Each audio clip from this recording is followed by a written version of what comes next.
नमस्कार viewers, Tisca classes के इस डिजिटल प्लेटफॉर्म पर आपका बहुत बहुत स्वागत है। आज बहुत ही एक महत्वपूर्ण सूचना है। सभी मध्य प्रदेश की लोक सेवा आयोग की जो परीक्षा होती है मध्य प्रदेश लोक सेवा आयोग के द्वारा अर्थात पीएससी के द्वारा जो एग्ज़ाम आयोजित किए जाते हैं, उस संदर्भ में सिलेबस को लेकर कुछ बदलाव किया गया है। तो चलिए देखते हैं कि आयोग ने क्या परिवर्तन किए हैं। अपने आगामी जो परीक्षाएँ लेगा आयोग, उसमें क्या परिवर्तन किया है। यह विज्ञप्ति आज ही आयोग के द्वारा वेबसाइट पर डाली गई है। तो आप देख सकते हैं 22/2/2024 की ये डेट डली हुई है, जो कि आयोग के द्वारा अपलोड की गई है। इसमें क्या बताया गया है, चलिए इसके बारे में हम देखते हैं कि क्या बताया क्या गया है। तो इसमें आपको बताया गया है कि आयोग द्वारा जनवरी 2024, ध्यान से समझिएगा, बहुत ही महत्वपूर्ण यह खबर है और बहुत ही महत्वपूर्ण यह विज्ञप्ति भी है। आयोग द्वारा जनवरी 2024 से अर्थात अब 2024 में जितने भी विज्ञापन आयोग अब जारी करेगा, विज्ञापनों के संदर्भ में आयोजित परीक्षाओं हेतु अनिवार्य जो पहला प्रश्न पत्र होता है, आपको पता है कि मध्य प्रदेश लोक सेवा आयोग के द्वारा जो राज्य सेवा परीक्षा ली जाती है उसको छोड़कर और भी कई सारे एग्जाम कंडक्ट कराए जाते हैं।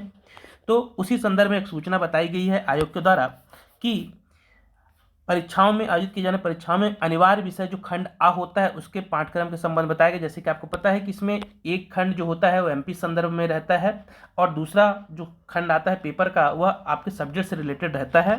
तो उसी संबंध क्या विज्ञप्ति जारी की गई है।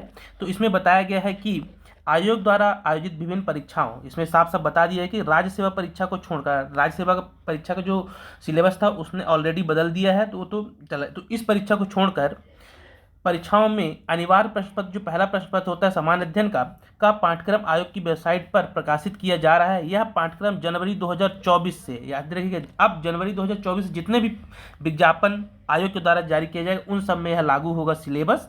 विभिन्न परीक्षाओं हेतु प्रकाशित विज्ञापनों पर एतद द्वारा प्रभावशील होगा। विभिन्न विभागों की भर्ती परीक्षाओं में संबंधित विषय का पाठ्यक्रम खंडवा विज्ञापन के साथ प्रकाशित किए जाएंगे।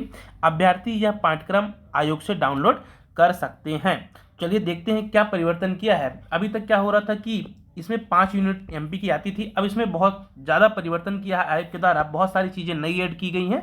तो चलिए देखते हैं क्या क्या इसमें परिवर्तन किया गया है। सबसे पहला सिलेबस ये दोनों इंग्लिश और हिंदी दोनों लैंग्वेज में डाला हुआ है। तो सबसे पहले जो फर्स्ट यूनिट आएगी इसमें आपका पूरा मध्य प्रदेश का इतिहास अब पूछा जाएगा। पहली यूनिट में मध्य प्रदेश के इतिहास में उन्होंने अब बता दिया है कि क्या क्या रहेगा। तो सबसे पहले उन्होंने बताया है कि मध्य प्रदेश इतिहास के संदर्भ में इसमें आपसे जो पूछा जाएगा, अच्छे से देखिएगा, मध्य प्रदेश का प्राचीन इतिहास, प्राग ऐतिहासिक काल, आद्य ऐतिहासिक काल और ऐतिहासिक काल।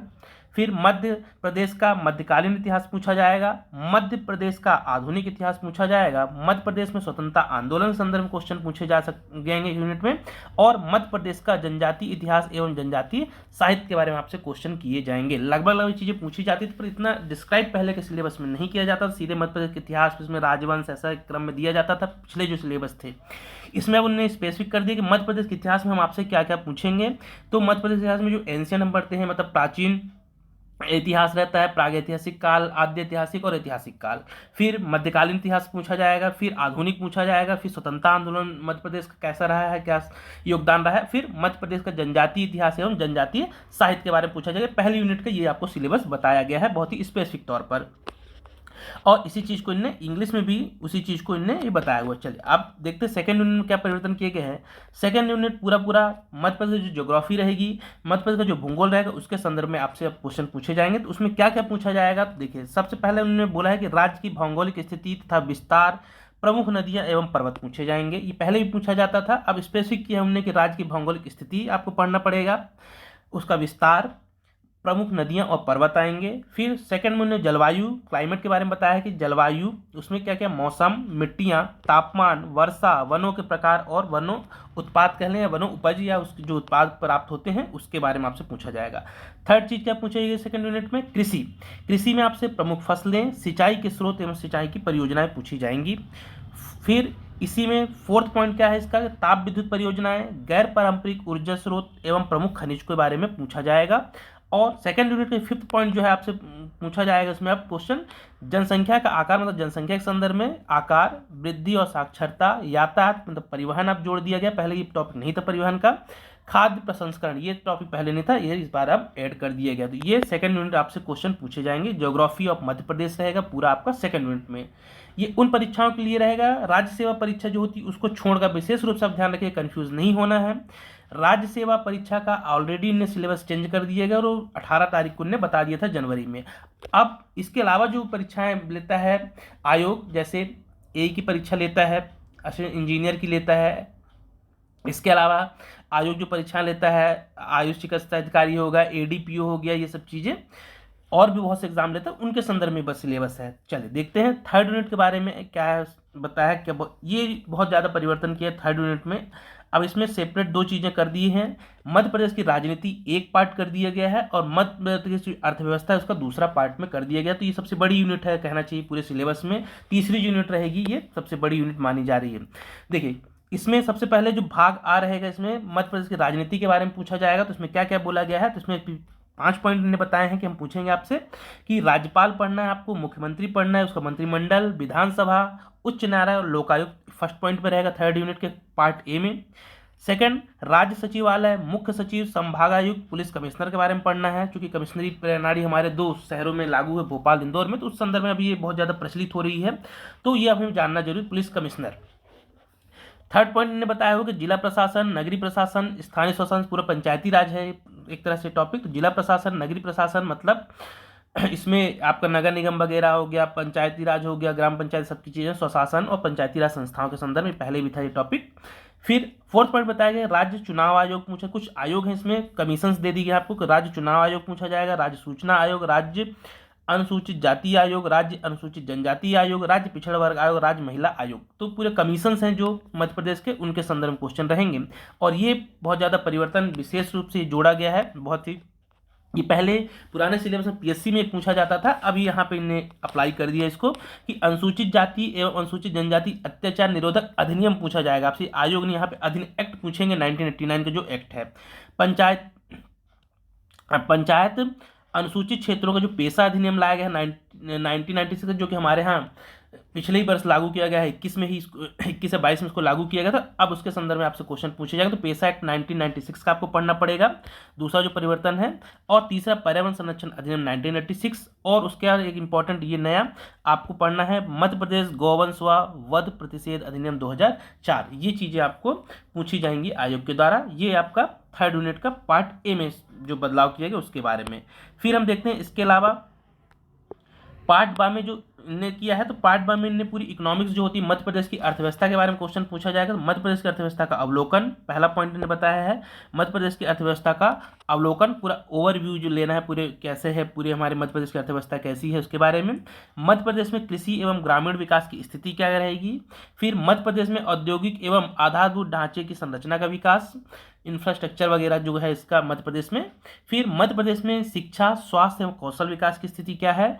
और फिफ्थ पॉइंट रहेगा इस पार्ट बा में सतत विकास लक्ष्य, व्यवसायिक सुगमता एवं बहुआयामी गरीबी सूचकांक में मध्य प्रदेश की क्या स्थिति है, इसके बारे में ये पूछा जाएगा। ये नीति आयोग के द्वारा रिपोर्ट जारी की जाती है वाली, तो इसके संदर्भ में क्वेश्चन पूछे जाएंगे आपसे। तो ये बहुत ज़्यादा सबसे बड़ा जो मेजर परिवर्तन देख रहा है सिलेबस में, तो यही थर्ड यूनिट है जो बहुत ज़्यादा बड़ी और थोड़ी सी चैलेंजिंग हो रहेगी, हम ये कह सकते हैं। तो ये थर्ड यूनिट थी। इसके बाद अब देखते हैं फोर्थ यूनिट में क्या रहेगा। तो फोर्थ यूनिट में भी इनने 5 पॉइंट रखे हुए हैं, जो कि टोटली मध्य प्रदेश की जनजातीय विरासत, लोक संस्कृति एवं लोक साहित्य के, और खासकर मध्य प्रदेश संदर्भ में पूछा जाएगा, आप ध्यान रखिएगा। मध्य प्रदेश जनजातियाँ, विरासत, लोक संस्कृति एवं लोक साहित्य विशेष रूप से मध्य प्रदेश के संदर्भ में पूछा जाएगा।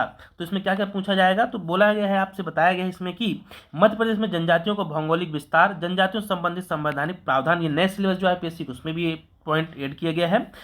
मध्य प्रदेश की प्रमुख जनजातियां एवं पिछड़ी जनजातियां, जनजातियों के कल्याण के लिए कौन सी योजनाएं चल रही है। फिर मध्य प्रदेश की जनजातीय संस्कृति, परंपराएं, विशिष्ट कलाएं, त्योहार, उत्सव, भाषा, बोली एवं साहित्य के बारे में क्वेश्चन यहाँ पे किया जाएगा। साहित्य आपको आगे भी पढ़ना था। फिर मध्य प्रदेश की जनजातियों को भारत की स्वतंत्रता आंदोलन जो था उसमें क्या योगदान रहा, राज्य के प्रमुख जनजातीय व्यक्तित्व कौन से हैं, और मध्य प्रदेश में जनजातियों से संबंधित प्रमुख संस्थान, संग्रहालय, प्रकाशन आदि। ये पूरा पूरा कहे पीएससी का सिलेबस है जो ने 10th यूनिट में डाला है, पूरा वही इनने यहाँ पे कॉपी और पेस्ट कर दिया गया है।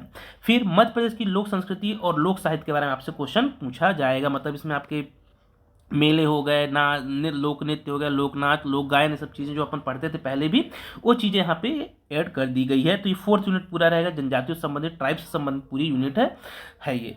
और लास्ट यूनिट जो कि अलग करंट रहता था, अब यहाँ पे जो हटाया गया, तो करंट और जो हमारा ये कंप्यूटर साइंस का जो पोर्शन रहता था, इन दोनों को मर्ज कर दिया गया, 5th यूनिट बना दी गई है। तो इसमें करंट प्लस कंप्यूटर साइंस दोनों चीज़ें हैं। यहाँ पे देखिए, अंतर्राष्ट्रीय, राष्ट्रीय व मध्य प्रदेश की महत्वपूर्ण समसामयिक घटनाएं तथा सूचना एवं प्रौद्योगिकी के बारे में आपसे क्वेश्चन पूछे जाएंगे। तो इसमें क्या क्या पूछा जाएगा, तो इन्होंने बोला है कि मध्य प्रदेश की महत्वपूर्ण अंतर्राष्ट्रीय, राष्ट्रीय समसामयिक घटनाएं रहेंगी, मध्य प्रदेश की महत्वपूर्ण समसामयिक घटनाएं जन कल्याणकारी योजनाएं रहेंगी।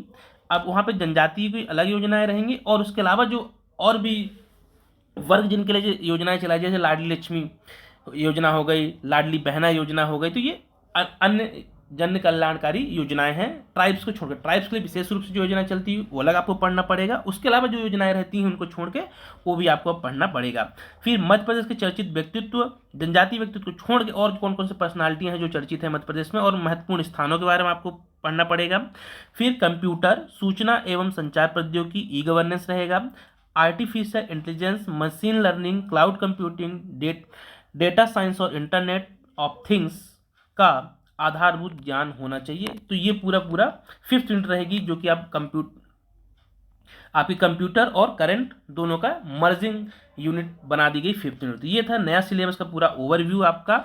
इसे आप वेबसाइट पे जाके या इसी चैनल पे, इसका क्लासेस जो टेलीग्राम चैनल है, आप उसमें भी ये पूरा सिलेबस आप डाउनलोड कर सकते हैं। बहुत ही महत्वपूर्ण परिवर्तन, बड़ा बदलाव किए गए आयोग के द्वारा, जो मध्य प्रदेश लोक सेवा आयोग के द्वारा अन्य परीक्षाएं ली जाती हैं उसके संदर्भ में। तो यह वीडियो आपको कैसा लगा? यदि वीडियो अच्छा लगा हो तो चैनल को सब्सक्राइब, लाइक और इसे ज़्यादा से ज़्यादा शेयर कीजिएगा, ताकि वीडियो सभी को, जो परीक्षार्थी इस लोक सेवा आयोग के द्वारा आयोजित की जाने पर परीक्षा में बैठते हैं, उनके लिए लाभदायक हो। बहुत बहुत धन्यवाद।